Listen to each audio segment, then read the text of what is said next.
AP today news. Alluri జిల్లా Paderu Bolero pickup లో తరలిస్తున్న 738 కేజీల గంజాయి స్వాధీనం చేసుకుని ఒకరిని అరెస్టు చేసినట్లు, మరో 4 ప్రధాన ముద్దాయిలు పరారీలో ఉన్నట్లు జిల్లా ఎన్ఫోర్స్మెంట్ సూపరింటెండెంట్ ఎస్ శ్రీనివాసరావు తెలిపారు. మంగళవారం పాడేరులో ఏర్పాటు చేసిన మీడియా సమావేశంలో ఆయన అందించిన వివరాలు ఈ విధంగా ఉన్నాయి.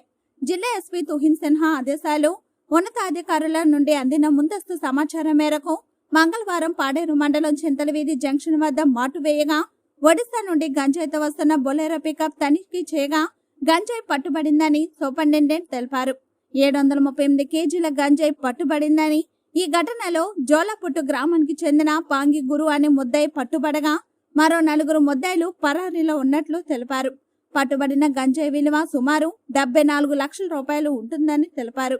ఈ మీడియా సమావేశంలో SEB station CI Satish Kumar, జిల్లా transport SI Dastagiri, SEB SI Suresh Kumar తదితరులు పాల్గొన్నారు.